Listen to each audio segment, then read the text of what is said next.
Bom, a Cláudia falou, diga-me qual financiamento que você tem, eu te direi quem é. Então, a Luciana Gorgulho, que é chefe do Departamento de Cultura, Entretenimento e Turismo do BNDES, vai contar quem que nós somos. Bom, em primeiro lugar, queria agradecer muito o convite, a oportunidade de estar aqui mostrando o trabalho do BNDES e participando desse debate absolutamente fundamental. Fico muito feliz com o interesse de um jornalista, né, do peso do Luiz Nassif nesse tema. Acho que precisamos de grandes nomes para poder levar a questão da cultura, da economia criativa, para o lugar que ela merece. Então, realmente foi bastante feliz.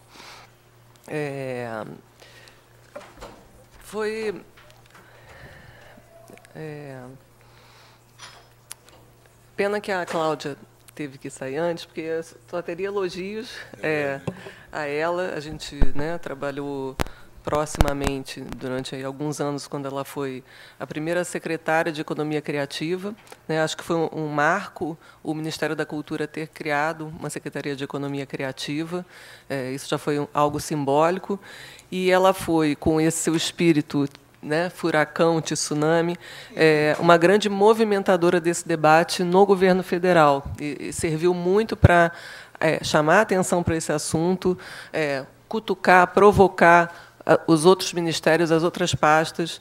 Um dos trabalhos muito importantes que ela fez na gestão da secretaria foi traçar a rede de interrelacionamentos entre a cultura e as outras pastas, né, com essa visão bastante correta e precisa de que a cultura não pode continuar falando para si mesmo, né? Nós que trabalhamos nesse assunto, o Ministério da Cultura, os agentes culturais já estão convencidos. Então, o importante é mobilizar os outros agentes e colocar isso dentro de uma prioridade do governo federal. E fez um trabalho impecável, com uma estrutura precária até de pessoal. Parece que ela levou não sei quantos anos para ser efetivamente nomeada e poder efetivamente emitir as passagens para poder estar no debate. Realmente uma heroína.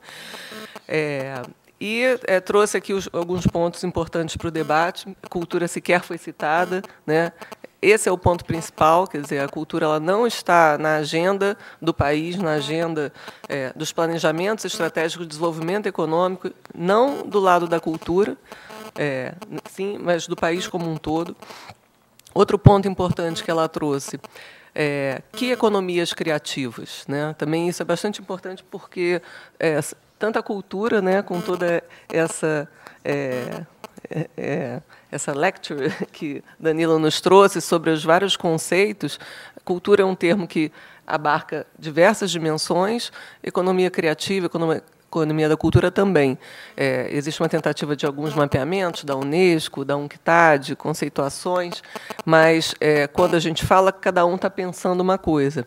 E existe espaço para economia criativa do lado da diversidade cultural, do patrimônio material, das culturas populares, do pequeno, que é a questão que a Cláudia trouxe, mas também existe espaço, e é importante fomentar o lado das indústrias culturais, das que vão gerar grandes resultados no PIB, no emprego, na exportação, e que, inclusive, não só vão trazer esses benefícios, como vão ajudar a tornar os números da cultura mais importantes, e aquele ciclo vicioso que ela falou vai se reverter.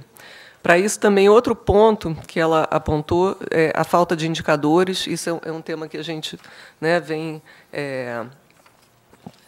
trabalhando, debatendo desde o início do nosso trabalho, que, se você não tem números, indicadores, você não consegue demonstrar a sua importância, você não consegue fazer planejamento, você não consegue depois monitorar o que foi feito, porque no Brasil, de modo geral, e aí não é só na cultura, existe uma tendência a medir o que foi feito pelo quanto foi gasto. E, na verdade, é uma grande medida de ineficiência, né? Você pode estar gastando muito e estar tendo pouca efetividade.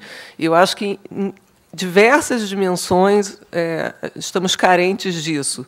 Um dos motivos é a falta de indicadores. Outro motivo talvez seja a cultura do brasileiro. É mais um tema que não tem essa tradição do planejamento. A gente tem que trabalhar nisso.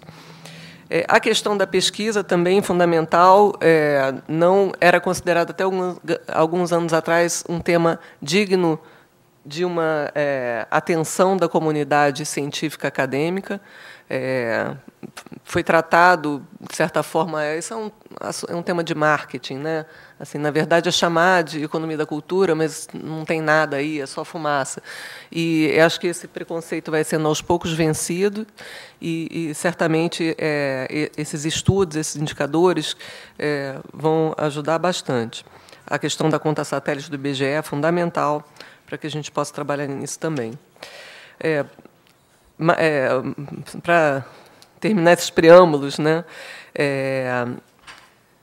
outro ponto muito importante que ela trouxe foi trazer o nome de Celso Furtado, porque, na verdade, ele foi um grande economista, né? Eu, como economista, estudei nos básicos, economista da UFRJ, cepaliana, etc., e com essa formação toda do Estado como promotor do desenvolvimento, e Celso Furtado, um emérito economista, que foi o primeiro ministro da Cultura e falou em cultura até muito antes disso, 50 anos atrás. Então, a gente demorou 50 anos para voltar ao mesmo ponto, né? Então, é bastante propício. E, por fim, a destaque que ela deu para a palavra serviços, isso é absolutamente verdade. Só valorizamos no Brasil a indústria, né? O tema serviço ele é bastante importante. Esse aqui, até em termos de número, é algo a ser entendido, porque se você considerar, são acho que 12 ou 15 setores de serviços que existem, e tem setores relevantes, como vai desde a construção civil até a hotelaria, turismo, a própria cultura, software, tecnologia de informação, comunicações. Quase tudo hoje é serviço.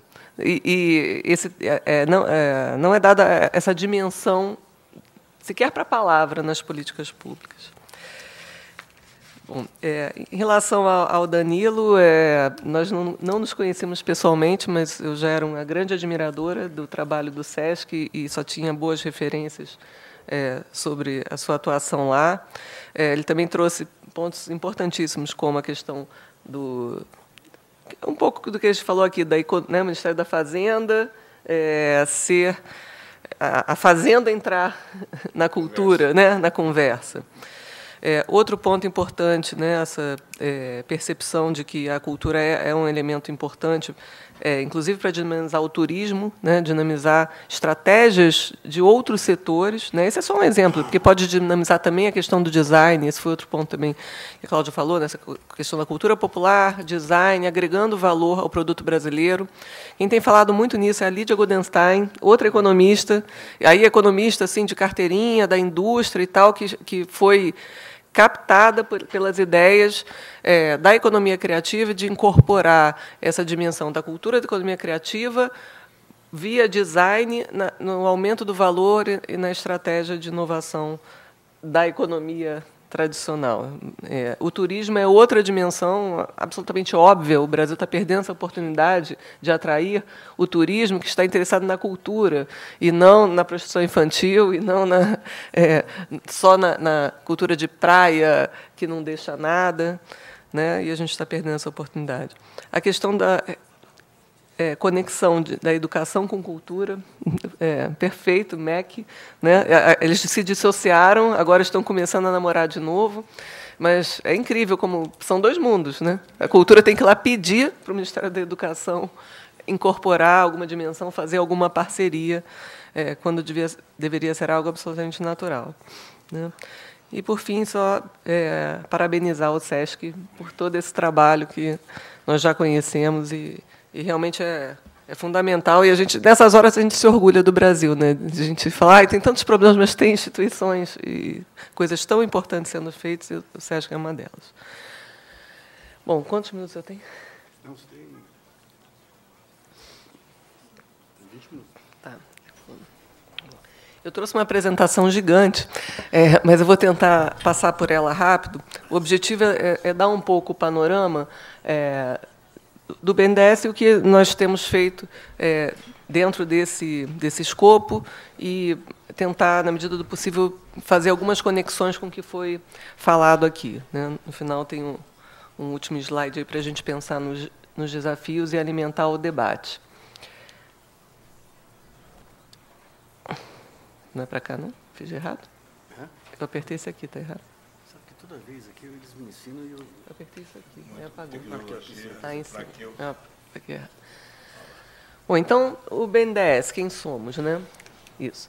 Bom, o BNDES foi criado por Getúlio Vargas na década de 50, como objetivo de ser, nas palavras, né, da pesquisa histórica que foi feita, uma ilha de excelência dentro do governo federal. Isso muito nos orgulha, às vezes parece um pouco arrogante, mas foi uma instituição que foi criada não dentro dos ministérios, que tem todas as amarras e as dificuldades de operação naturais de Brasília, mas como uma empresa pertencente ao governo. Então, nós somos uma empresa 100% capital governamental, mas, por exemplo, os funcionários são contratados via CLT, por concurso público federal, mas seletistas. O BNDES tem balanço, tem auditoria, dá lucro, remete esse lucro integralmente como dividendo ao Tesouro Nacional, mas é gerido como uma empresa pública, com toda a fiscalização, mas isso nos dá um diferencial também, somos diferentes dentro do governo, e diria que somos, hoje em dia, invejados internacionalmente, né? Outros países que abriram mão de ter um banco de desenvolvimento anos atrás, como a própria Inglaterra, estão revendo e tem tido muitos debates lá no BNDES sobre isso. Bom, enfim, o BNDES é o principal braço de promover o desenvolvimento. Agora, o que era o desenvolvimento na década de 50? Certamente era implantar indústrias, investir na infraestrutura, investir em energia, investir em insumos básicos, e o BNDES ele foi conformado estruturalmente e culturalmente dessa forma, né? Ao longo das décadas, felizmente, nós temos conseguido, muito lentamente, migrar e nos adaptar aos outros momentos do tema desenvolvimento, seja no Brasil, seja no mundo. Então, já há coisa de, talvez, 15 anos, já incorporamos as tecnologias da informação e a inovação nas nossas metas, palavras, discursos, instrumentos. A dimensão social, de alguma forma, foi incorporada em ações que o BNDES faz, não pensar só no desenvolvimento econômico, mas existem ações sociais específicas e existe uma preocupação muito maior da mitigação de riscos sociais decorrentes dos projetos que são financiados.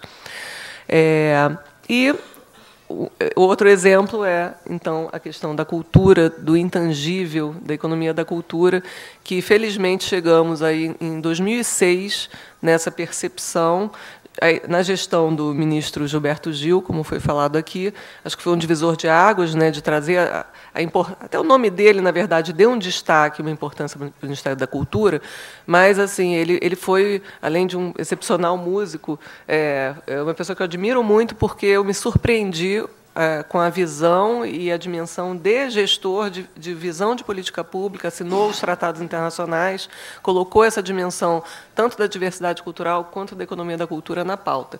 E isso, então, provocou, dentro do BNDES, a criação de um departamento de economia da cultura, que eu fui convidada a assumir e venho trabalhando desde então.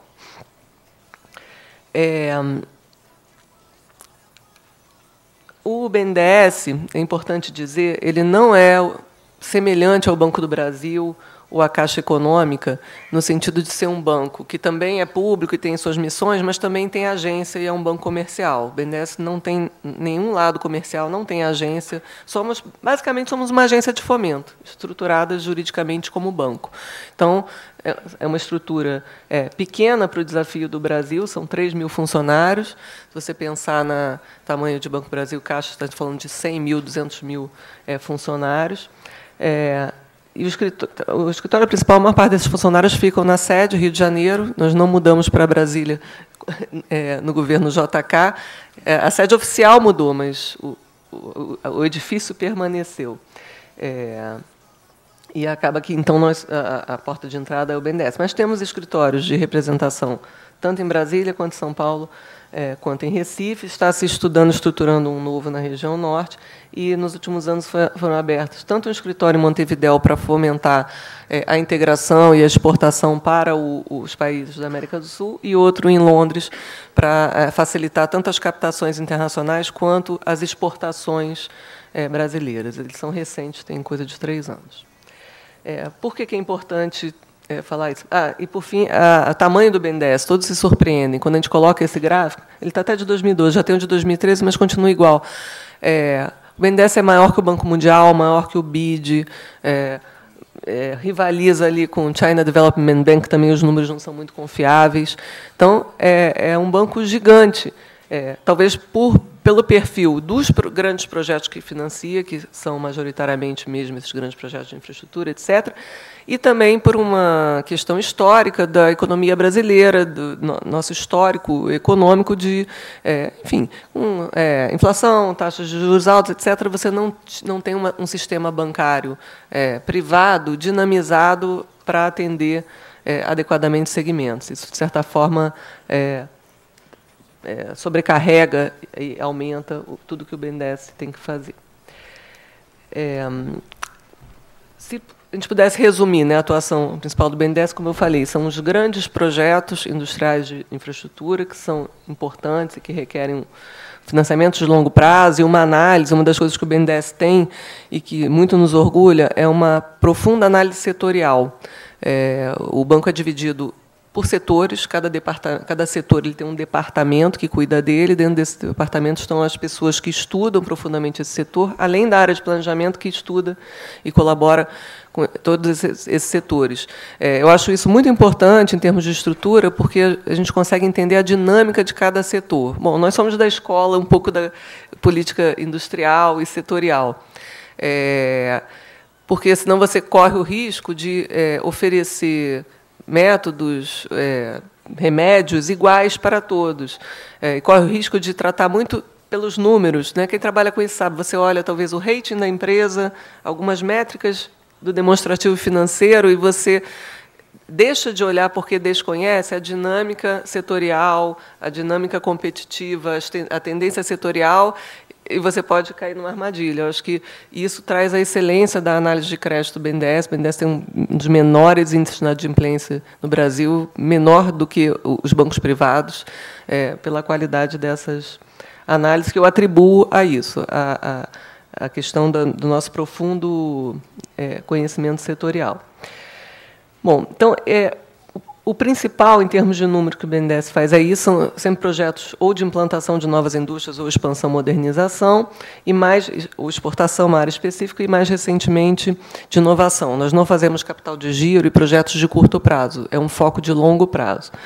E os instrumentos, né, quando a gente olha aquele número alto, o tamanho do orçamento do BNDES, 100 bilhões, 180 bilhões, mais ou menos nessa faixa, deve ter muito dinheiro para apoiar a cultura, o projeto social, mas a base desse orçamento é crédito. A gente tem funding para emprestar e retornar por um instrumento de dívida que se aplica a muitos projetos, inclusive culturais, é o que eu vou mostrar, mas não a todos, né? Talvez não seja o melhor instrumento para financiar uma festa popular, ou uma atividade do patrimônio imaterial, porque é um instrumento de dívida, tem que ser devolvido, tem toda uma estrutura, e você pode estar prejudicando uma empresa. Não é questão das garantias, né?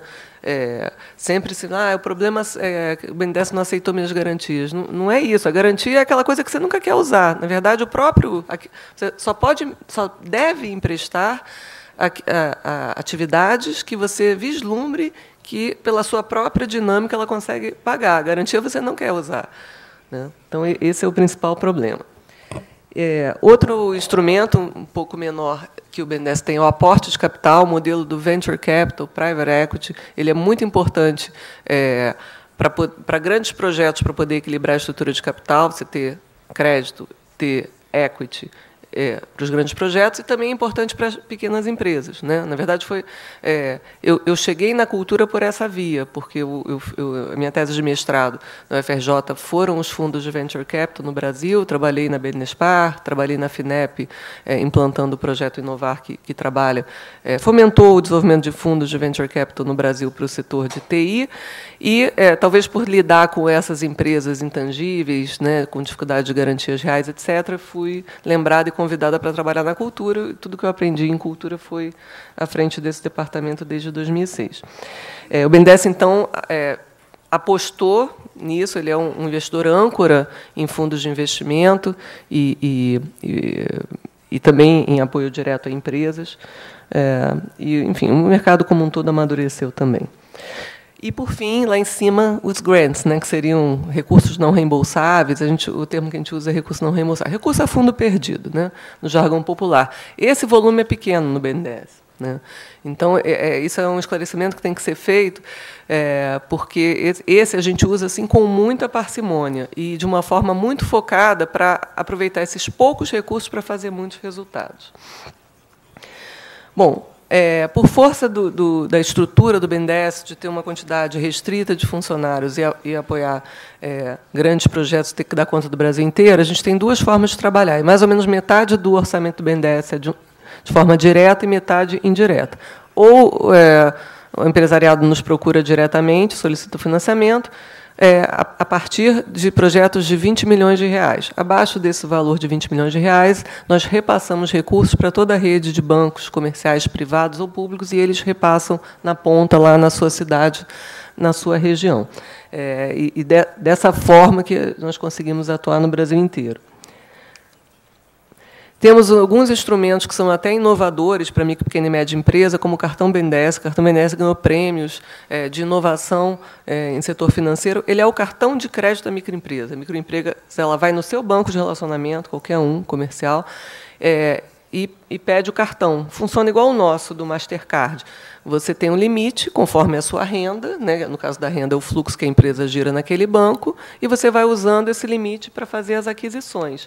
Que são várias, é uma lista enorme de bens, máquinas, etc., equipamentos, em alguns casos até insumos, e ele é todo automatizado, feito pelo portal, e tem tido um crescimento exponencial.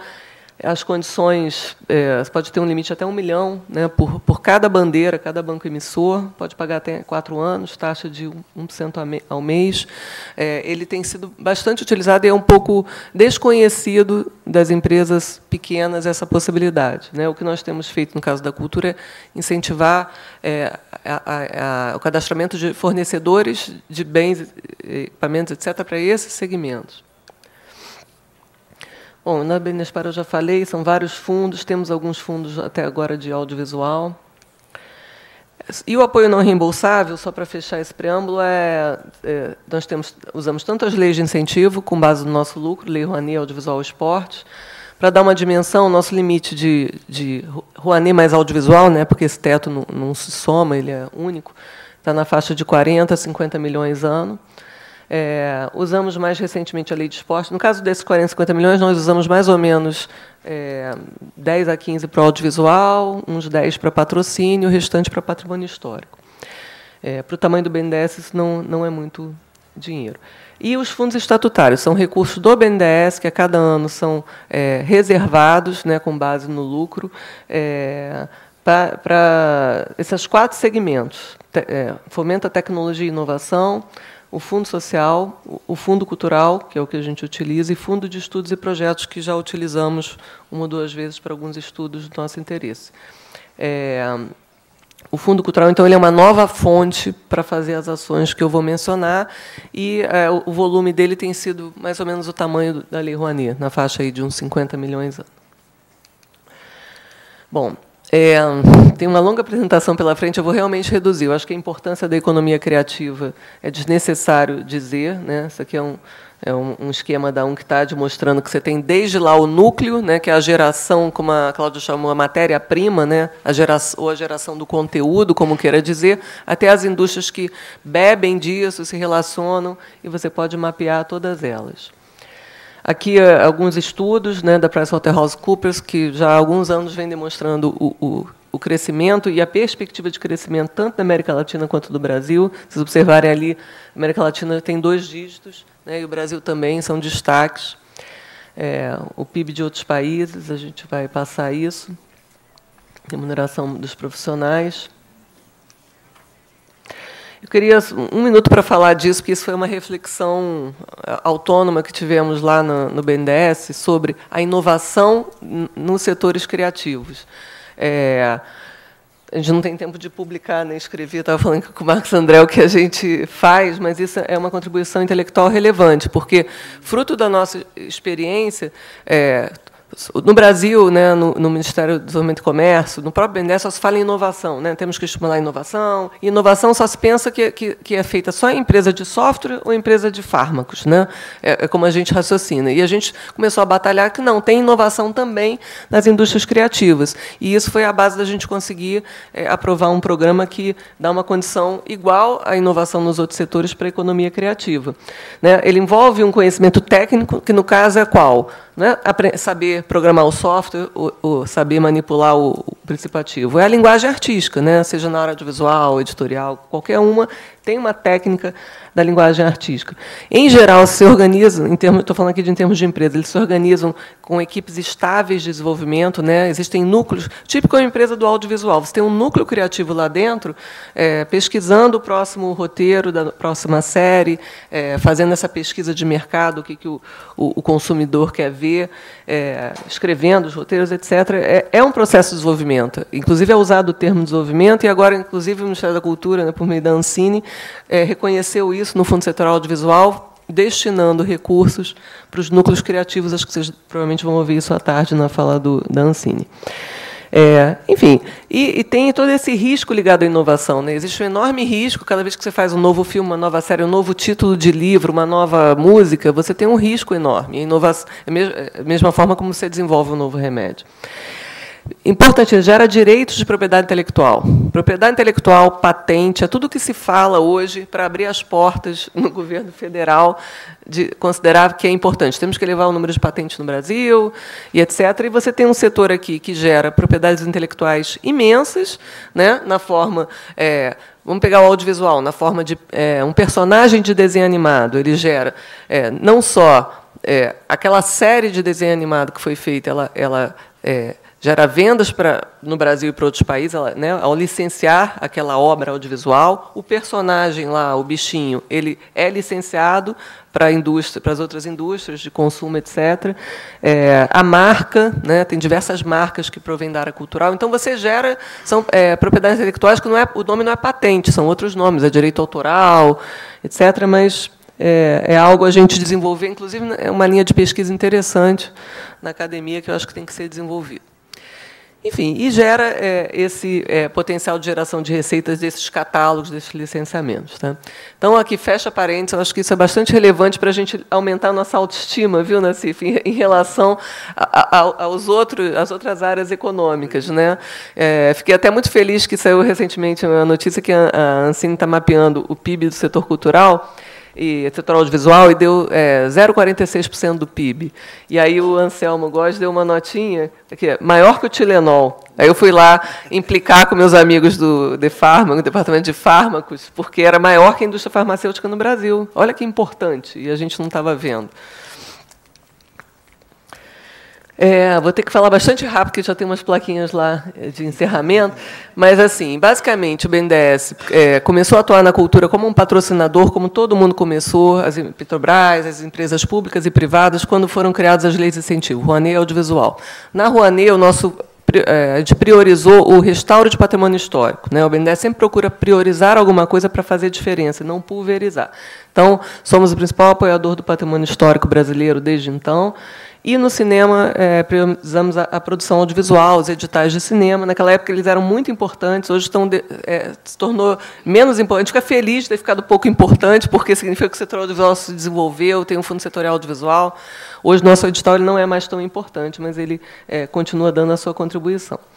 Bom, só em 2006 que foi criado esse Departamento de Economia da Cultura, esse, né, que eu já falei no preâmbulo, e que dentro do BNDES significa, ok, agora temos um departamento, uma estrutura, pessoas que vão se dedicar exclusivamente a isso. E aí a gente conseguiu avançar. Não quer dizer que o BNDES não tenha dado um ou outro financiamento para alguma empresa do setor cultural, mas isso era uma coisa fortuita. Se você não se dedica, não planeja, não executa, você não chega lá. Então, foi um divisor de águas, bastante polêmico, como tudo, porque existe aquela percepção, mesmo dentro do BNDES, que, coisa séria, né? Indústria é fábrica, é usina. Que história é essa de vou financiar produtora de cinema, editora, desenho animado? Tivemos que vencer essas barreiras, mas, aos poucos, temos conseguido, ao longo desses anos, fazer isso. Criamos o Procult, que é uma linha de crédito de longo prazo, foi pioneira no Brasil como uma linha de crédito para o setor cultural. É uma linha que opera de forma direta, né? Além de todos os instrumentos lá, cartão BNDES, a empresa vem a nós solicitar o financiamento e pode ser a partir de 1 milhão, que para o BNDES 1 milhão é muito pouco, né? Porque o mínimo é 20, nesse caso baixamos para 1. E ela... Enfim, em 2006 começamos com esse piloto dessa linha só para o audiovisual, que era um segmento que a gente conhecia melhor, financiamos um monte de salas de cinema, produtoras, etc., e estúdios, e em 2009 ele foi, então, recebeu o aval interno e foi ampliado para os outros segmentos, editorial, jogos eletrônicos, música, etc. Bom, respondendo àquela pergunta da Cláudia, né, o financiamento diz quem você é. Não sei, infelizmente, não sei se basta, porque os financiamentos eles estão crescendo, né? A gente está operando aí na faixa de 400 milhões, esse ano chega a mais do que isso, quase 500 milhões, nos vários instrumentos para a cultura, né? Então, é um crescimento contínuo desde da criação do departamento. Mas eu acho que falta ainda muito a fazer, né? E tem muitas coisas diferentes aí. Tem uma concentração grande, por exemplo, do setor editorial e livrarias, porque você tem grandes livrarias, redes de livrarias no Brasil, né? Então, isso, de alguma forma, gera uma desconcentração, né? Então, os números são importantes, mas a gente tem que realmente olhar por dentro deles, porque eu acho que tem muita coisa ainda de fora e a gente tem que continuar trabalhando nisso. Inclusive, o nosso foco, eu estive na semana passada fazendo uma palestra na Bienal do Livro, Congresso Brasileiro do Livro Digital, que, da mesma forma que a gente elegeu o setor audiovisual no início do período, o nosso foco, a partir desse ano, não é foco que vai deixar de fazer os outros, mas a gente vai se concentrar no setor editorial. Então, a gente está trabalhando junto com a CBL nisso. Bom, temos acumulado de 2006 para cá, né, temos um número respeitável, 1,5 bilhão. Passamos da barreira de 1 bilhão. Assim, aí o BNDES começou a olhar com mais atenção. Espera aí, isso aqui tem alguma coisa, faz uma diferença. Né? Tá ali meio em inglês, mas, enfim. Tá? E tem essa concentração no editorial por causa de rede de livrarias e grandes editoras de livro didático. Tá? Por isso que existe essa concentração. São poucas operações que distorcem. Mas no cinema a gente tem muita coisa, desde sala de cinema. Hã? Publishing, que é o setor editorial. Acabou que veio de outra apresentação. Então, os instrumentos de apoio, então, a gente tem o crédito, né, desde essa linha de crédito de longo prazo para o Procult, como o cartão BNDES e o BNDES automático, temos investimentos, temos os grants, e alguns projetos especiais. Vou tentar passar por eles muito rapidamente. Patrimônio histórico, não vou falar muito aqui, mas, junto com o IPHAN, nós somos o maior restaurador do patrimônio histórico brasileiro. Hoje o IPHAN está um pouco mais aparelhado, tem recursos do Pacto Cidades Históricas, de 1 bi e pouco, que foi desde o ano passado, mas, durante muito tempo, o BNDES acho que foi quem mais desembolsou para isso, e nós temos procurado alterar a forma de trabalhar. Nós não nos vemos mais um patrocinador do restauro do patrimônio histórico, que vai associar a sua marca, etc. Nós procuramos trabalhar com uma lógica de desenvolvimento, trabalhando em perímetros selecionados e promovendo o desenvolvimento da cidade a partir do patrimônio, usando um pouco essa lógica. O desenvolvimento econômico vir a partir do cultural. Ações ligadas a isso. Temos aí um caso piloto e muito interessante em Tiradentes, não vou conseguir ter tempo para explicar hoje, onde nós apoiamos desde o plano diretor da cidade até projetos de educação patrimonial, então não foi só o restauro. Na área de acervos memoriais, eu queria falar muito rapidamente sobre isso. É um setor pouco olhado, mesmo dentro da Lei Rouanet, porque costuma-se usar a seguinte piada: ninguém quer inaugurar a gaveta de arquivo, né?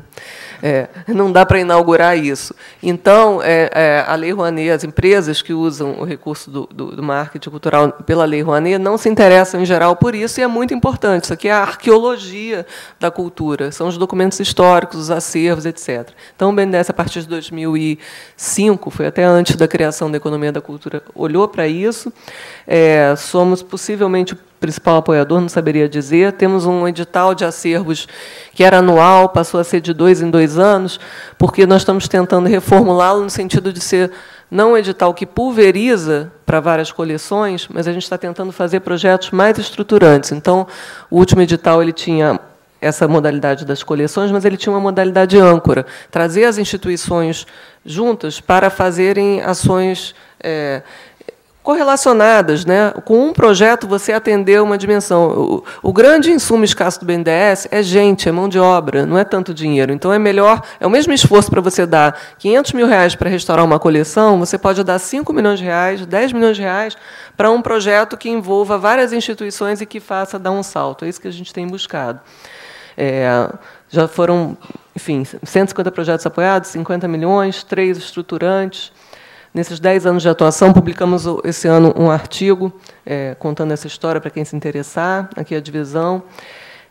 Tem um projeto chamado Rede Memorial, que é a nossa grande menina dos olhos, estamos trabalhando nele há 2 anos, e acho que faltam ainda mais 2 anos para efetivamente acontecer, que é um desses projetos estruturais, né?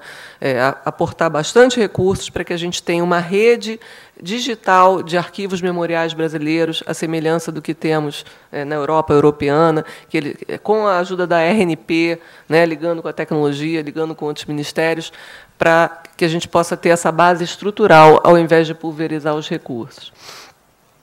Bom, temos também patrocínios e projetos especiais. Patrocínios não fica a cargo do nosso departamento, existe um departamento só para os patrocínios, que eles são focados em eventos, feiras e exposições, aqui alguns exemplos, né? Feiras, festivais, tanto os grandes de mercado, né, como a Flip, a Bienal do Livro, a MIPCOM, o Rio Content Market, quanto também os pequenos, que desenvolvem ações em localidades bem pequenininhas, e os projetos especiais, né, o anexo da Biblioteca Nacional, que vai ter toda a coleção de periódicos, o projeto aqui da Brasília na Mindlin, que é um projeto digital, né, uma plataforma que pretende ser a base, a cabeça de rede daquilo que eu falei, da rede memorial. Queria dar um destaque muito rápido no programa em parceria com o Banco do Nordeste, né? Foi a forma que nós encontramos de poder atender os projetos pequenininhos lá da cultura popular que a Cláudia falou, que não dá, com essa estrutura que a gente tem, a apoiar pontualmente pequenos projetos. Então, o Banco do Nordeste tinha um programa de cultura que apoia 200 projetos no interior do Nordeste, culturais, muito bem feito, e que destinava R$4 milhões. Nós entramos aportando o mesmo valor nessa parceria, e eles conseguiram ampliar essa atuação, mas, de fato, é executado pelo Banco do Nordeste.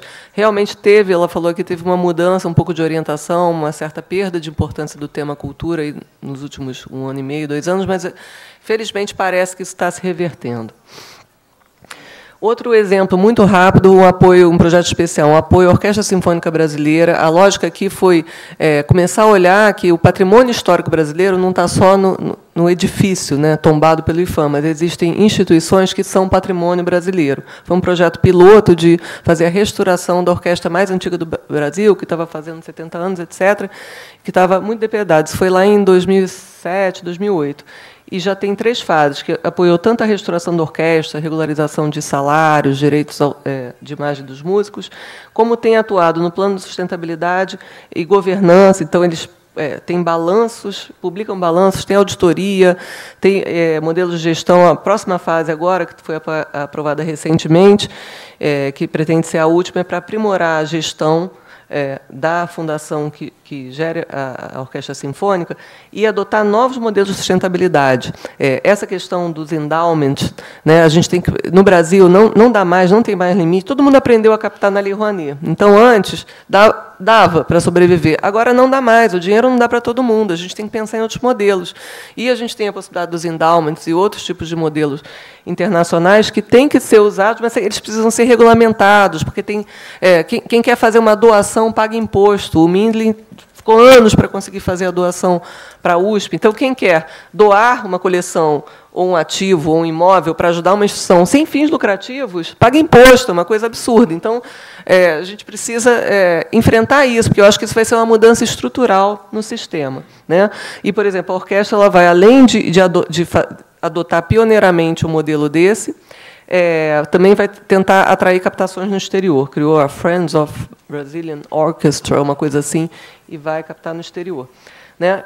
Então, esse é um caso que eu considero assim, um piloto emblemático que eu acho que a gente pode tentar replicar para outros casos. Eu acho que as instituições culturais brasileiras, especialmente as que têm corpos estáveis, como orquestras, companhias de danças, museus, né, que têm uma conta a pagar, uma folha de pagamento todo mês, elas hoje não têm instrumento e o Pires não está dando para todo mundo. Se a gente não pensar em novos modelos, ou os estados e municípios vão ter que intervir, né, socorrer, aí a gente vai totalmente para o modelo francês, pode ser, não sei se eles vão ter condição ou se vão dar essa prioridade, ou a gente tem que inovar. E aí já aproveito e já digo que a gente está trabalhando num grande fórum internacional sobre esse tema do endowment e novas captações para 2015. Em breve, pretendo dar notícias sobre isso, que eu acho que ele vai ser super importante. Estamos trabalhando com o pessoal que trabalhou na USB, a Levis Cultura.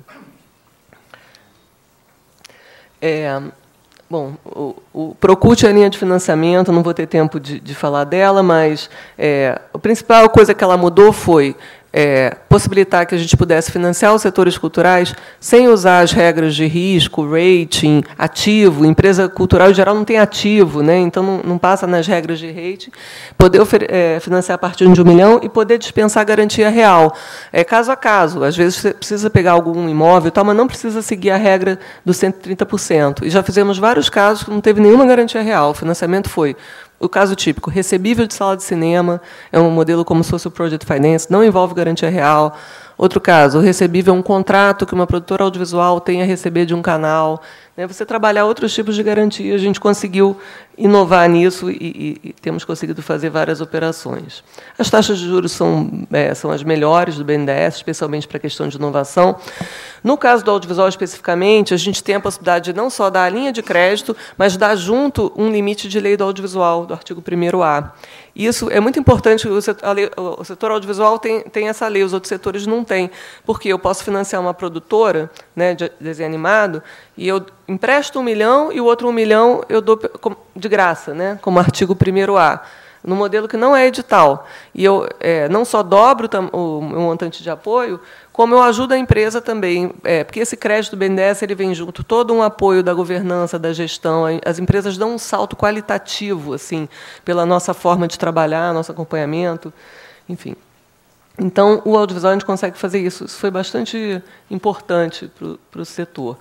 Né? Então, no audiovisual a gente apoia no edital de cinema um monte de filmes, mas via linha de crédito já financiamos aí, já está até desatualizado, são umas 200 e poucas novas salas de cinema, tanto com dinheiro nosso, quanto passamos a ser, há 3, 4 anos atrás, operadores do Fundo Setorial Audiovisual. Então, a gente usa a mesma estrutura nossa, a Ancine ela não pode operar diretamente as linhas de crédito, então ela nos contratou para fazer isso e tem sido muito bem sucedido. Então, em produção... os elos mais importantes é a produção, via os vários instrumentos e exibição, setor audiovisual, aqui o recurso do FSA. Aqui os nossos cases, né, de sucesso. Lá em 2007, nós financiamos esses 3 primeiros desenhos animados brasileiros. Né? Aí, voltando à questão, isso é uma indústria criativa, né? Não é pequenininha e tal. A gente não tinha... as nossas televisões não passava nenhum desenho animado brasileiro. Desde a década de 70, quando passava a Turma da Mônica, Maurício de Souza depois desistiu disso, você só vinha produto importado. E com toda a questão do Animamundi, a capacidade dos nossos animadores, então foi com essa linha, Procult, oferecendo uma linha de crédito de R$1 milhão, com outro 1 milhão do artigo 1º, que a gente viabilizou essas 3 primeiras séries. Isso foi antes de ter fundo setorial, foi antes de ter a Lei 12.485, que estabeleceu as cotas, as demandas dos canais. Talvez essas empresas não existissem, mas se não tivesse conseguido fazer esse primeiro apoio. E a animação brasileira tem um grande potencial. A gente pode realmente... E ela carrega a cultura brasileira junto. Você, não sei quem tem filho pequeno aqui, que a gente acaba decorando tudo. A Peixonauta, ele começa com uma musiquinha brasileira tocando. O meu amigãozão, a paisagem... o tipo de cidade é inspirada, falou ali, no bairro de Laranjeiras, no Rio de Janeiro. Você acaba, por N caminhos, você carregando a cultura brasileira. Os americanos sabem fazer isso muito bem. Bom, aí a nossa... Não é nem visão de futuro, porque não é científica, é só uma palavra-força. Hoje, a gente é o 7º maior importador de conteúdo audiovisual. A gente quer, daqui a alguns anos, se tornar o 7º maior exportador, né? Queremos que essa década de 2000, começou em 2010, com a criação do Fundo Setorial Audiovisual, a Lei 12485, até 2020, esses 10 anos, seja a era, em vez da era do gelo, a era do audiovisual. Em vez da era dos extremos, do Hobsbawm, a era do audiovisual. Bom, rapidamente, setor editorial. Financiamos várias livrarias, editoras, etc., como eu já falei. Tem uma questão agora que o nosso foco vai ser a inovação no setor editorial. Eu ia colocar um slide sobre isso, acabei esquecendo. A nossa prioridade vai ser o setor editorial e o nosso foco vai ser a inovação. Por quê? A música foi destroçada pela onda do digital. O editorial, o livro digital, ele vem num crescente e ele pode vir a destroçar essas empresas, esses modelos de negócio, se essas empresas não se preocuparem e não migrarem para isso. Então, as nossas linhas vão estimular, dar melhores condições para as empresas que queiram fazer essa guinada. Jogos eletrônicos. No Brasil, a gente estava falando até aqui previamente, talvez seja um dos segmentos desses estudos que tem o maior potencial e não tem tido nenhuma atenção, porque eles não... Lá no Ministério da Ciência e Tecnologia, eles não são considerados inovação, porque o software, você compra um software importado e, na verdade, o que você desenvolve é a história e tal. Você compra o engine, né? Então, não é inovação. Na cultura... A cultura fica assim, não sei se é ou se não é cultura, né? Porque depende do tipo de jogo. Ficou um pouco na dúvida, acho que agora assumiu, né? Mais recentemente. Mas acaba que ficam sem padrinhos, né? Também, exatamente. Então, agora, eu acho que todos se reuniram para abraçar a causa dos games, pode ser um setor muito importante. As empresas ainda são muito pequenininhas, então a gente não teve ainda uma experiência de financiamento do Procult, né? R$1 milhão para eles ainda é muito, mas isso está mudando. A gente está vendo que tem empresas que estão ganhando musculatura. O que a gente fez, nesse caso, foi patrocinar eventos de mercado, né? Tem o Big Games, que aconteceu aqui em São Paulo, em abril, que é um evento de matchmaking para as empresas fecharem negócios. É semelhante do audiovisual, quem conhece é o Rio Content Market, a MIPCOM, que são eventos que efetivamente ajudam o desenvolvimento do setor. E financiamos um estudo lá com aquele fundo de estudos e projetos, foi uma chamada pública, quem ganhou foi um consórcio capitaneado pela USP, mas participaram várias instituições, e foi publicado, acho que em abril, o resultado desse estudo. Foi um grande mapeamento do setor de games do Brasil. Essa foi a nossa principal contribuição recente para o setor. Bom, fundos de investimento, né, o BNDES, como eu falei, participa via fundos de investimento. Nós acreditamos nesse modelo porque ele não só dá o recurso sem garantia, mas ele dá apoio à gestão, e isso para as empresas é muito importante. Temos vários FUNCINES investidos, o BNDES é o principal investidor de FUNCINES, que são fundos para o audiovisual, e agora, em 2004, houve uma nova chamada de fundos para vários setores do BNDES, e nós conseguimos, pela primeira vez, colocar o tema da economia criativa nessa chamada. Então, possivelmente, vamos ter um fundo exclusivo para financiar a economia criativa, se tudo correr bem. E, por fim, o cartão BNDES, eu já tinha falado isso, ele incluiu, né, vários itens que podem ser adquiridos para o setor cultural, desde equipamentos, aparelhos de som. Por exemplo, editoras, elas podem comprar, inclusive, o papel para imprimir via cartão BNDES. É um dos usos mais recorrentes de editoras. Gente, desculpa, o último slide. Algumas reflexões sobre os desafios, né? Sustentabilidade de instituições culturais, eu estou muito focada nesse assunto, eu percebo que a conta não vai dar, eu percebo que a Lei Rouanet insuflou um movimento e agora a gente corre o risco de ter uma quebradeira geral no modelo. Se a gente não se preocupar com isso, acho que a gente vai ter problema. Por isso, essa motivação do Fórum de Endowment, ano que vem, que a gente quer que tenha envolvimento aqui de todas as pessoas pensantes, né, de alto nível desse tema. A revisão da Lei Rouanet para tirar esses desincentivos para essa questão do endowment e desses modelos de sustentabilidade. A Lei Rouanet ela tem vários méritos, mas ela ficou muito focada só na produção, gerou uma superprodução sem canal de distribuição e sem projetos estruturantes, né, como a sustentabilidade e capacitação. Realmente, ela, fora a questão, né, da distorção entre o Fundo Nacional de Cultura e o setor privado. Parou no Congresso, certamente deve ser um tema difícil, não sei se o Marcos André sabe contar sobre isso, até queria saber como é que anda, mas eu acho que a gente tem que se unir para mexer nisso. Eu acho que a gente precisa também de grants para inovação e economia criativa.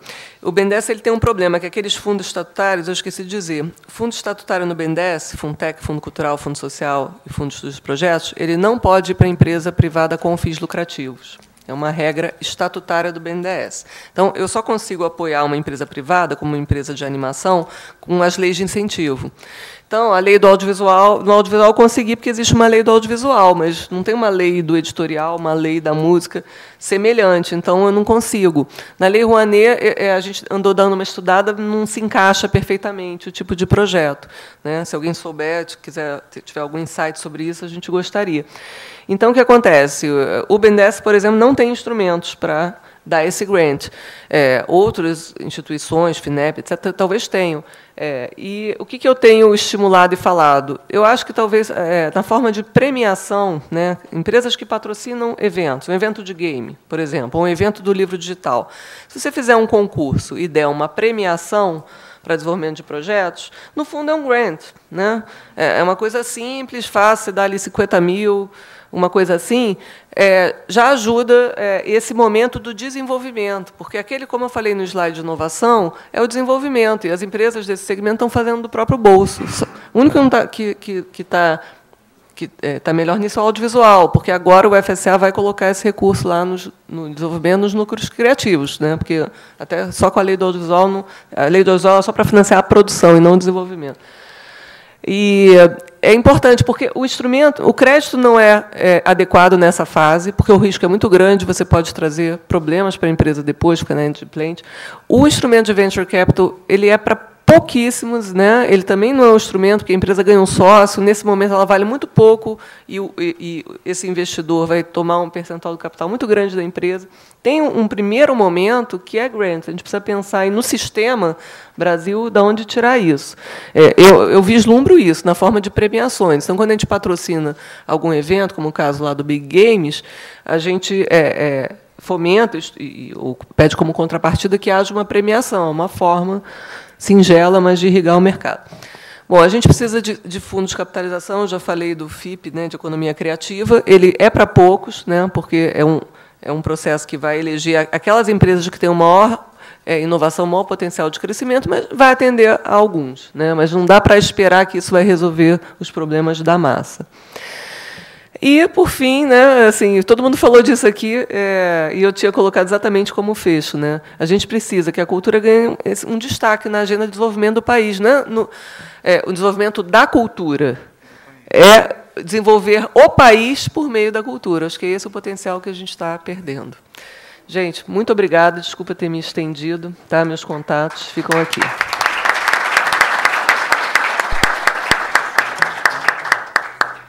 Eu acho que um ponto central aí que a gente vai tirar de lição das experiências de cultura é o seguinte: tem que trocar o estímulo à oferta pelo estímulo à demanda. Quer dizer, quando você pega a lei do cabo ela gerou uma demanda. Quando você pega as políticas públicas, de uma maneira geral, no país, as políticas industriais, aquelas que atuam a partir da demanda, elas têm sido muito bem sucedidas. Tem o PDP do Ministério da Saúde, a cadeia do petróleo e gás, aí, a indústria naval.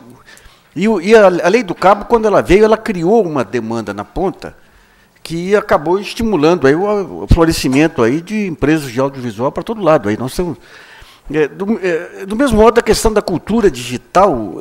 Eu lembro lá atrás, no comecinho, eu tinha comentado aí no início da gestão do Gilberto Gil, a gente colocava isso nas reuniões. Você tem que criar uma plataforma. Ainda não tinham chegado essas plataformas ainda grandes aí de música digital. Agora Google, Apple, tudo já tomaram conta, né? Mas uma plataforma que permitisse você juntar essa cultura e expor esse produto brasileiro no mundo. dentro de uma nova ótica, né? E a diplomacia tem papel essencial. Hollywood foi essencial na diplomacia americana. Aí. A diplomacia brasileira, a Apex, quando fazia fazia as suas rodadas de negócio aí pelo mundo, a maior atração era o Mandinho com o Yamandu, com o Rafael tocando. Então, digamos, você tem todos esses aspectos, mas se não tiver esse modelo de propagação dessa economia digital, você tem toda a matéria-prima. Quando eu falei lá atrás que o músico não era a parte essencial, é nesse sentido que isso está disponível. Você tem o artesanato do Nordeste, você tem a música, aqui você tem o desenho animado brasileiro, você tem todo esse conjunto, mas se você não cuidar de ter um modelo, os tais modelos estruturantes, ele tem que atuar a partir da oferta especificamente, né? Daí você vai ficar patinando aí, dependendo de colocar o seu produto aí na Amazon ou na loja da Apple e tudo, sem conseguir criar uma marca Brasil mesmo.